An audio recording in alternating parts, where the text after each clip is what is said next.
Hello English lovers, welcome to Statistics for Language Studies. The topic of this video is central data tendency. We are going to talk about the mean, median, and mode of a dataset. The mean and median and mode are important characteristics of a dataset. They are the starting points of our discussions in data analysis and provide the first layer of our understanding of the data. However, when we interpret them, we have to be careful. If the mean, the median, and mode are high in a grammar test, for example, we cannot say that the students are very clever or have a good grammar mastery. If they are low, we cannot say either that the students are weak or have a poor grammar mastery. In interpreting the mean, median, and mode, we need to consider other factors like the distribution and variations of the values of scores in the instrument or test that we use to collect the data.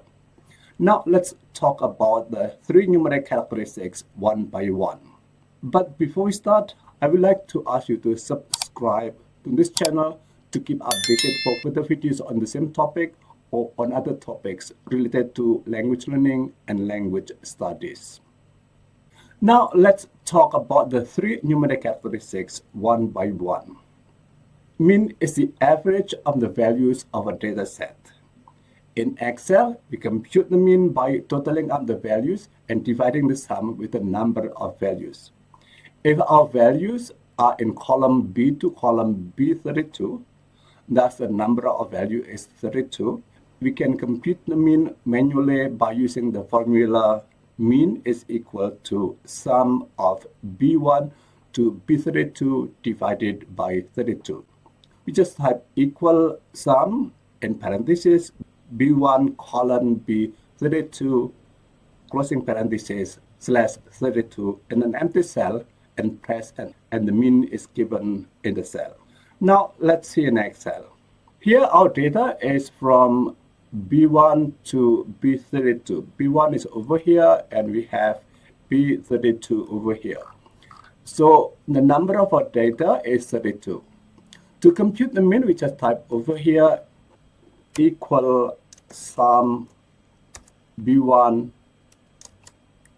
colon B32 divided by 32, and we have the mean. The mean is 64.3125, or we can round it and we have just 64. Instead of using sum, we can also use the formula provided in Excel.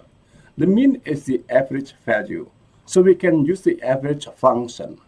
We just type equal average and we have CB1 to B32 and enter.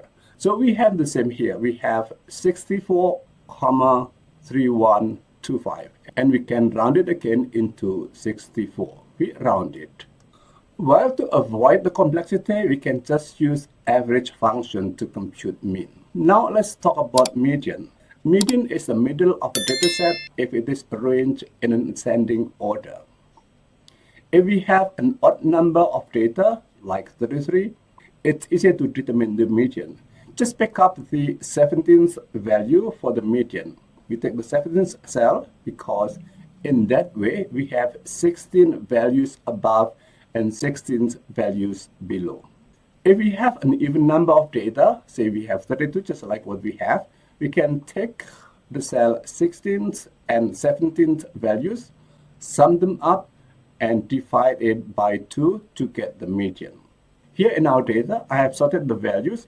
We have 25, the lowest, and the highest here is 381. I add one value here to make it odd. So we have 33, and the median is cell 17th. So our median here is 68.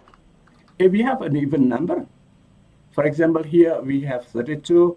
I deleted the last data. So here we have the median 32 is the sum of data 16 and 17 divided by 2. And we can do that manually.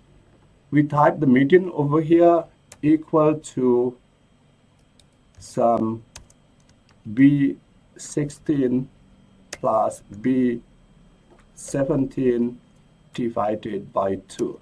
The median is 68. If we use Excel, we can also use the Excel function median to compute the median. The function is equation median in parentheses, the positions of the data. Here we have B1 colon B2, and then closing parentheses, and we press enter. Here we have the same data, and the data set does not need to be arranged from the lowest to the highest. We just type equation, and we have median B1 to B32, and press enter, and we have 68 over here. So when we compute using the function median, we do not need to arrange the data from the lowest to the highest, or we do not need to sort the data from the lowest to the highest. We have 56 over here and 46 over here, and we have 72 here, and as we see here, the data are not arranged. Furthermore, we do not need to make any difference if we have an odd number or even number. Here we have 32 values, and we just type the values is equal median in parentheses B1 colon B32, and the median is 68. If we have an odd number of data, we just do the same thing. In this datasheet, we have 33 values. The data is from B1 up to B33. To compute the median, we just type equation median in parentheses B1 colon B33, and we'll get the median. We just type equation median B1 colon B33 and press enter, and we have the same result, 68. The last numeric characteristics of a dataset is the mode. The mode is the most frequent value in a dataset. However, in a dataset, certain values may appear more frequently than others. They may form one or more classes. As a result, a dataset may have one or more modes. When a dataset has one mode, we call it a single mode. And when a dataset has more than one mode, we have multiple mode. To determine a mode, we can do it manually or use a function in Excel. To do it manually, we can sort the data values and identify which values occurs most frequently. When we see that the value 75 occurs frequently, we can count its frequency and see if it has the highest frequency. If it has the highest frequency, then that's the mode of the dataset. Here we have the same dataset again, and the values are not arranged from the lowest to the highest. We can sort it first to determine the mode of the data. Here we can click over here and click over here, and we can sort. We can sort the data, sort custom. We have just the selection, sort, and from smallest to the largest, and click OK. Here the lowest value is 25 and the highest value is 81. Here we have 56, 56, and 56 three times. If we scroll down our dataset, we see here that the value 75 has the most frequency.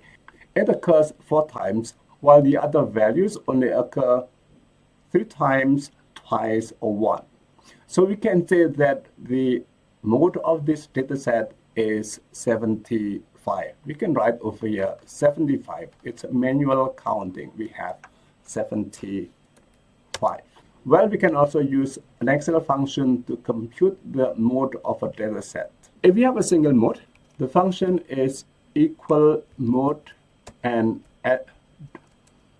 .sngl. This is a single mode, and we have B1 colon B32. This is the function to compute a single mode. We can type over here equation mode .sngl single and B1 colon 32, and enter, we have 75. We can also count the occurrences of the mode in a dataset. The function to count the occurrences of the mode of a dataset is equation count if, then the place of the data. In our case, our data is B1 colon B32 colon and the value and the mode, and then press enter. To count the occurrences of the mode, we can just type equation count if B1 B32 semicolon and the value. The value is 75, and we type enter. Here we have the occurrences of the mode 75.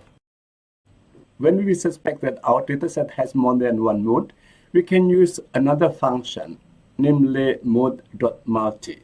The function to compute a multiple mode is equation mode.multiple equation mode.mult multiple in parentheses the place of our data B1 to B1 colon B2 for our case, then closing parentheses. But we need to do some extra steps here to make that we have multiple mode. The first, we need to block the rows in which we will have our mode. Here we suspect that we only have two modes, and therefore we block two rows over here. We have the rows over here. Equation mode.mult dot B1 B32. Here we need to be careful because we do not just press enter, but we press Control Shift Enter. Control Shift Enter we have. So here we have two modes, 68 and 75. We can check our mode here. We have the function equation count if B1 colon B32, that's our data, and function, and we type the mode which we will check. We type here equation count if our data B1 to B32 and semicolon, we have our mode 75 and press enter. Here we see that the occurrences of the mode 75 is 4. If we check 68, we will have the same result. We have, for example, here we change into. The question here is, why is the number of the occurrences of 68 and 75 the same? Well, because they have the same occurrences. If one of them has a higher occurrences, or if one of them has a higher frequency, more frequent, then we only have one mode. So if we have more than one mode, then the occurrences of all the modes must be the same. The number of the occurrences of all the multiple modes are the same. If they are not the same, then we only have one single mode. Well, language lovers, we have talked about the mean, median, and mode of a dataset.